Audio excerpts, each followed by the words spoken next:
Class 7 history का chapter 1 लेकर के आए हैं। आज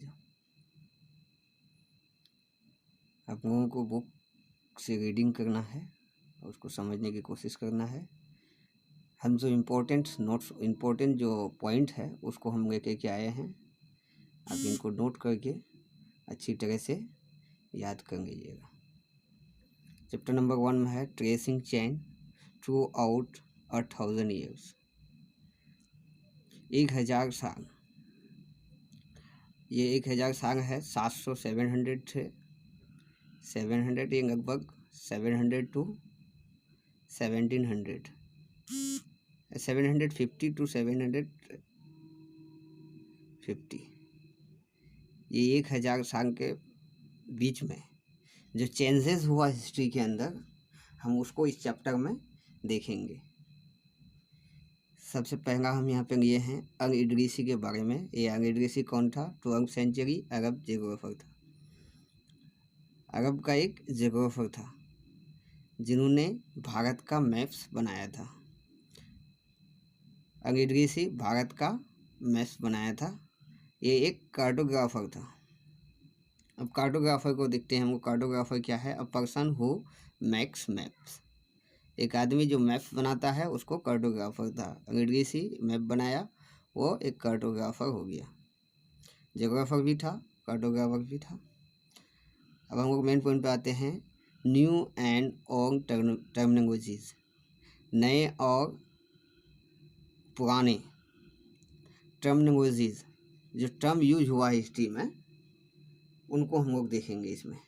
नया टर्म और पुराने टर्म। पुराने इसमें क्या माना था, बाद में फिर क्या हुआ, उसको किस तरह से मीनिंग में चेंजिंग आई, उसको हम लोग को देखना है। Historical records exist in variety of language. Historical record जो है, हिस्ट्रिकल रिकॉर्ड एग्जिट मौजूद है। एग्जिट मतलब मौजूद होना, प्रेजेंट होना। In a variety of language, variety मतलब डिफरेंट लैंग्वेज में, ये डिफरेंट भाषा में, अलग अलग भाषा में ये मौजूद है। दूसरा पॉइंट है term Hindustan was use by Minhaji Siraj. Minhaji Siraj इस टर्म को यूज किया था। हिंदुस्तान टर्म को सबसे पहला यही यूज किया था मिन्हाजी स्वराज ने। और ये मिन्हाजी स्वराज कौन था? अ कर्णिकुंगर हु रोट इन पर्शियन। एक कर्णिकुंगर था। कर्णिकुंगर होता था बादशाह के जो दरबार में रह करके उनकी फरमान को और दूसरे आदेश को लिखता था, उसको हम लोग कर्णिकुंगर कहते हैं। कर्णिकुंगर के नाम से जाना जाता है। हु रोट इन पर्शियन, वो पर्शियन में लिखता था। मिन्हाजी स्वराज पर्शियन में लिखता था। तो वो जो यूज किया वर्ड हिंदुस्तान को for area around Punjab and Haryana and land between Ganga and Yamuna. तो ये हिंदुस्तान का जो टर्म यूज किया वो पंजाब हरियाणा के लिए और उन ज़मीन के लिए, गंगा और यमुना के बीच में जो ज़मीन है उसके लिए। तो ये पॉइंट याद रखना है। हिंदुस्तान को पहले, हिंदुस्तान टर्म को कौन यूज किया सबसे पहले? आगे फिर लिखा है क्या? Babar use Hindustan to describe the subcontinent. Babar सबसे पहला बादशाह था मुगल का, फर्स्ट मुगल रूलर। वो जो यूज किया हिंदुस्तान को, Babar use Hindustan to describe, बयान करने के लिए, the subcontinent along with it flora and fauna. पूरे सब कंटिनेंट को, पूरे भारत को उस वक्त पाकिस्तान बांग्लादेश जितना भी था, पूरे भारत को डिस्क्राइब करने के लिए यूज किया। Along with its flora and fauna, इसके जो फ्लोरा और फौना था, फ्लोरा में प्लांट किंगडम और एनिमल किंगडम, सबको मिला करके वो हिंदुस्तान का टर्म यूज किया। उसके बाद आगे देख रहे हैं अमीर खुसरो। अमीर खुसरो बहुत बड़े शायर गुजरा है, उर्दू और हिंदी के कवि है ये। तो अमीर Khusro the word Hind, use the word Hind, used, यहाँ पे यूज छूट गया है, यूज्ड। अमीर Khusro use the word Hind, वो हिंद यूज किया। पहले हिंदुस्तान वो लोग यूज कर रहे थे, अब अमीर खुसरो ने हिंदुस्तान छोड़ करके हिंद सिर्फ लिखा, हिंद। आगे अगला पॉइंट है Hindi In Hindi, the term Pardesi was used to describe an alien. Hindi में टर्म परदेसी, पहले ज़माने में जो परदेसी था, परदेसी यूज होता था, use to describe an alien, alien को जो इस दुनिया का नहीं है। एलियन किसको कहते हैं? जो बाहरी दुनिया से आ जाए, इस दुनिया का हो ही नहीं, उसके लिए परदेसी का यूज करते थे। In Persian it was called अजनबी, और पर्शियन में इसको अजनबी कहते थे। लेकिन आज परदेसी का मतलब दूसरे देश के रहने वाले। लेकिन उस ज़माने में, पुराने ज़माने में जब ये हिस्ट्री लिखा गया, उस वक्त जो है परदेसी का मतलब एलियन लिया जाता था, जो बाहरी दुनिया से हो, इस दुनिया का नहीं हो। अब आगे जो मेन ये है हम लोगों का हिस्ट्री का, हिस्ट्रियंस एंड देयर सोर्सेस, ये बहुत इंपॉर्टेंट है। हिस्ट्रियंस एंड देयर सोर्सेस, हिस्ट्रियंस यानी तारीख लिखने वाले, और देयर सोर्सेस और उसके साधन, सारे तारीख लिखने वाले और उसके साधन, इतिहास लिखने वाले और उसके साधन को हम लोग देख लेते हैं कि वो किस साधन से कैसे लिखा। क्योंकि उस ज़माने में जिस तरह से हम लोगों के पास पेन और पेपर्स है और कंप्यूटर और मोबाइल का ज़माना चला आया है, उस वक्त नहीं था। तो उन लोग उस वक्त का हिस्ट्री को किस तरह से लिखते हैं, हम लोग उसको देख लेते हैं। पॉइंट नंबर 1 है, the information about medieval period is derive from 2 sources. Information मतलब जानकारी, अबाउट मेडिवल पीरियड, ये जो पीरियड है 750 टू 1750, ये 100 साल का जो पीरियड है, इस पीरियड को हम लोग मेडिवल पीरियड कहते हैं। मेडिवल पीरियड कहते हैं, ये मेडिवल पीरियड कहलाता है। तो इस पीरियड का इंफॉर्मेशन इस ड्राइव मतलब लिया जाता है, हासिल करते हैं फ्रॉम 2 सोर्स, 2 सोर्स से। नंबर 1 है आर्कियोलॉजिकल एंड, आर्कियोलॉजिकल सोर्स हम लोग कह सकते हैं इसको, SOU, archaeological sources and literary sources, 2 source से हम लोग इसको लेते हैं। मेडिवल पीरियड का हिस्ट्री जो है, हिस्ट्री का इंफॉर्मेशन हम लोग archaeological sources and number 2 literary sources. Archaeological sources को हम लोग समझेंगे, आर्कियोलॉजिकल ये क्या है, जो पुराने ज़माने के चीज़ है उनकी जो स्टडी करके इंफॉर्मेशन हासिल किया जाता है, वो आर्कियोलॉजी कहलाता है, आर्कियोलॉजिकल सोर्स कहलाता है। पुराने बिल्डिंग है, पुराने क्वींस है, पुराने और दूसरी चीज़ जो है, उसको हम लोग आर्कियोलॉजिकल सोर्स कहेंगे। और लिटरेरी सोर्सेस मतलब लिखित जो सोर्स मिला है हम लोगों को, उसको लिटरेरी सोर्सेस के अंदर रखा गया है। आगे देखते हैं हम लोग, archaeological sources available to us include, archaeological sources में कौन कौन चीज़ हम लोगों का आता है। Archaeological sources available to us, हम लोगों के पास जो आर्कियोलॉजिकल सोर्सेस अवेलेबल है, इंक्लूड मॉन्यूमेंट, उसमें क्या है, मोनूमेंट। मोनूमेंट पुराने ज़माने में के जो बिल्डिंग्स है, जैसे हमारे यहाँ ताजमहल है, जामे मस्जिद है, चार मीनार है, भूल-भुलैया है, और दूसरे ये टेम्पल्स, पुराने टेम्पल्स जो है, queens, tombs, ornament and painting etc, ये सब हम लोगों का आर्कियोलॉजिकल सोर्स है। आर्कियोलॉजिकल सोर्स मतलब पुराने ज़माने के जो चीज़ है उनसे कुछ इन्फॉर्मेशन हम लोगों को मिलता है। मोनूमेंट से मिलता है, टेम्पल से भी मिलता है कुछ इन्फॉर्मेशन, क्वीन से मिलता है, सिक्के से, ये टॉम्ब से, टॉम्ब मतलब होता है गुंबद, ऑर्नामेंट से, पेंटिंग से, पेंटिंग उस वक्त का जो पेंटिंग किया हुआ है उससे भी हम लोगों को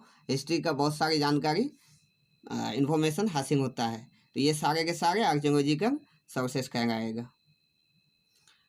आगे दूसरा पॉइंट है, since paper become available in good quantum, since paper become available in good quantum, जब पेपर अच्छी क्वांटिटी में, क्वांटम में, या क्वांटम या क्वांटिटी कह सकते हैं, तो अच्छी क्वांटिटी में जब अवेलेबल हो गया paper, a lot of return account, अब return account in form of chronicles, autobiographies, farmans and accounts of foreign travellers is available from this period in Persian and Arabic, Persian और अरेबिक में लिखित रूप से ये जो ऑटोबायोग्राफी हुआ, क्रॉनिकल्स हुआ, क्रॉनिकल्स बादशाह का फरमान उरमान होता था, उसमें जो लिखा जाता था, फरमान्स हुआ, अकाउंट्स ऑफ फॉरेन ट्रेवलर्स, विदेश से लोग जो आते थे वो लोग भारत के बारे में लिख करके गए हैं कि क्या चल रहा था उस वक्त, लोग क्या कर रहे थे, तो वो भी एक हम लोगों का सोर्स है। Is available from this period in Persian और अरबिक, ये ज़्यादातर पर्शियन और अरबिक में हम लोगों के पास अवेलेबल है। उसके बाद आता है हम लोगों का new social and political groups. नए सोशल और पॉलिटिकल ग्रुप भी इस 1000 साल में, यानी 750 से 750 टू 1750 के बीच में कुछ नए सोशल ग्रुप और पॉलिटिकल ग्रुप्स भी तैयार हुआ। उनको हम लोग देख लेते हैं क्या क्या था। पॉइंट नंबर 1 में रखे हम new foods and beverage. New food और बेवरेज आया, वो कौन कौन था? पोटैटो, कॉर्न, चिंगीज, टी, कॉफ़ी अराइव्ड। ये हमारे भारत में आया। बेवरेज पोटैटो हुआ, कॉर्न हुआ, चिंगीज हुआ, टी, कॉफ़ी। ये दूसरे विदेशों से जो लोग आए वो लोग लेकर के इस सब चीज़ों को आया इस पीरियड के दौरान, 1750 टू 1750 के बीच में। ये जो 1000 साल है इसके अंदर ही ये हमारा पोटैटो हुआ, कॉर्न हुआ, सीरीज, टे, कॉफ़ी, ये सब भारत पहुंचा। आगे देखते हैं दूसरा पॉइंट में क्या लिखे हैं, Rajput become important. Rajput important बना, ये एक सोशल ग्रुप था। Rajput become important in this period, इस पीरियड में ये लोग बहुत इम्पोर्टेंट हो गया। अ नेम ड्राइव फ्रॉम राजपुत्र, राजापुत्र। ये वर्ड जो है राजपुत वर्ड को ड्राइव किया गया था। ड्राइव मतलब होता है हासिल करना, निकालना, किसी दूसरे वर्ड से निकाला जाता है। फ्रॉम राजपुत्र, राजापुत्र से राजपुत्र लिया गया। इसका माना क्या होता है? राजापुत्र, राजा का पुत्र, बेटा। द सन ऑफ रूंगर, रूंगर मतलब राजा का बेटा, राजा का बेटा। और ये जो इसका जो कास्ट होता था, ये अक्सर राजपूत कौन कहलाता था? क्षत्रिय कहलाता। क्षत्रिय कास्ट के लोग थे। लोग राजपूत के अंदर ज़्यादातर क्षत्रिय कास्ट के लोग रहते थे। आगे देखते हैं हम लोग दूसरा पॉइंट में, Marathas, Sikhs, Jats, Ahoms and Kayasthas also use opportunities to become politically important.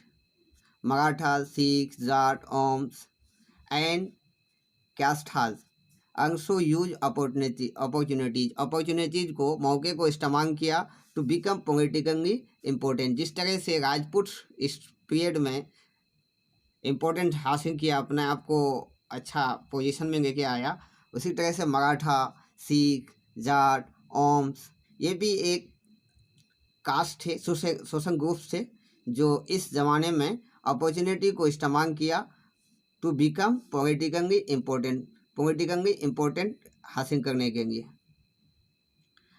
आगे दूसरा पॉइंट देखते हैं, cleaning of forest, forced many forest dwellers to migrate.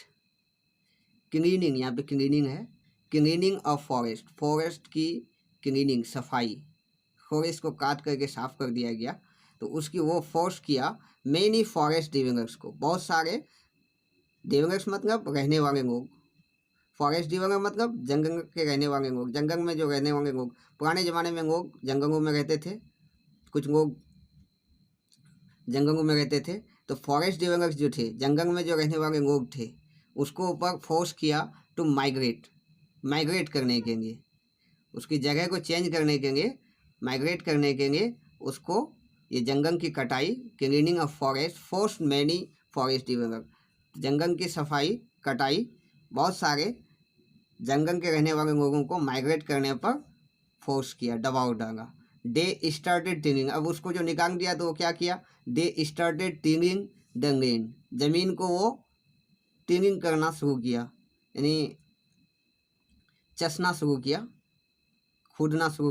खोद करके खेती करने के लिए, एंड बिकम पीजेंट, और वो पीजेंट बन गया, किसान बन गया, वो पीजेंट बन गया। They started tilling the land, land को वो खोदना शुरू किया, एंड बिकम पीजेंट, वो किसान बन गया। फॉरेस्ट जो फॉरेस्ट में रहते थे उन लोगों को जो फॉरेस्ट से अब निकलना पड़ा क्योंकि जंगल काटना शुरू कर दिए थे लोग। आगे पॉइंट है एक, as society become more differentiated, जैसे कि सोसाइटी मोर डिफ्रेंशिएटेड मतलब होता है विभिन्नता, सोसाइटी विभिन्नता हो गया था, कोई राजपूत भी अगर ये हो गया पेशेंट बन गया वो दिव्यांगस निकल करके, एंड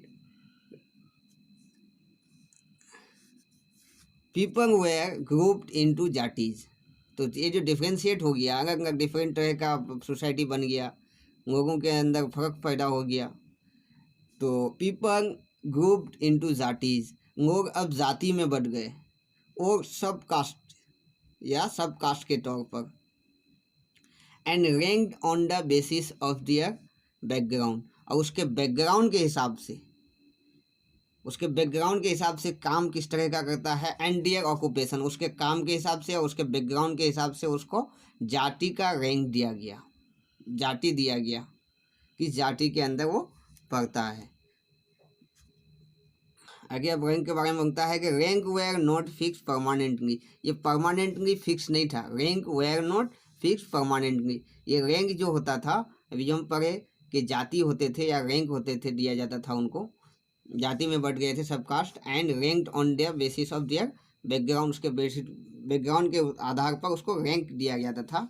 तो वो रैंक जो था, ranks were not fixed permanently ये रैंक फिक्स नहीं किया जाता था, ये चेंज हो सकता था। वो अगर तरक्की कर गया, उस ग्रुप के लोग अगर तरक्की कर गया तो उसका रैंक चेंज हो सकता था। आगे बोलता है जातीज फ्रेम डियर वन रूम्स, जातीज, ये जो जाति थे, अलग अलग जाति के जो लोग थे, वो जाति form their own rules and regulation, अपना रूल और रेगुलेशन, उस जाति के लोग का जो रूल और रेगुलेशन होता था वो लोग जाति के लोग खुद तैयार करते थे टू मैनेज द सोसाइटी को, समाज को मैनेज करने के लिए, ऑफ देयर मेंबर्स, उनके मेंबर्स का जो समाज था उसको मैनेज करने के लिए ये जाति खुद अपने से रूल बनाते थे और रेगुलेशन बनाते थे। आगे है एक पॉइंट, जाति panchayat were also required to follow the rules of their language. अब ये जो जाति था, जाति का एक पंचायत होता था, वो रूल खुद बनाते थे, लेकिन जाति panchayat were also required to follow the rules of their language, जाति का जो पंचायत था उसको गांव का रूल को भी मानना पड़ता था, फॉलो करना पड़ता था, रूल्स ऑफ देयर लैंग्वेज का जो गांव का जो कानून था उसको मानना पड़ता था। ये आखिरी पॉइंट है, several language were grouped governed by a chieftain, कई लैंग्वेज को एक चिफ्टेन से, एक मुखिया के, एक क्या कहेंगे उसको, चिफ्टेन, सरदार के जरिए, एक सरदार के जरिए रूल किया जाता था, गवर्नमेंट किया जाता था, हुकूमत किया जाता था, राज किया जाता था। आगे हम लास्ट में एक वर्ड को आर्कियोलॉजी को डिफाइन नहीं किए थे, उधर छूट गया था, उसको हम लोग लिख लिए हैं। आर्कियोलॉजी क्या है? Archaeology study of material remains of past, study of material remains, जो सामान, बची हुई सामान है पास्ट का, उसका जो स्टडी है उसको आर्कियोलॉजी कहते हैं। Study of material remains of past, जो सामान, बची हुई सामान है पुराने ज़माने की, उसका स्टडी को आर्कियोलॉजी कहते हैं। आर्कियोलॉजिकल सोर्स किसको कहेंगे? जो चीज़ बची हुई है, remains material of past is called archaeological sources. Like वो कौन कौन है? टूम्स है, आर्कियोलॉजिकल सोर्स में हम लोगों का टूम्स हुआ, ज्वेलरी हुआ, गहने, पोट्री हुआ, पोट्री बर्तन, एंड मॉन्यूमेंट, घर जैसे ताजमहल हुआ, इसी। यहीं तक हम लोग रखते हैं, बाकी को हम लोग दूसरे वीडियो में करेंगे।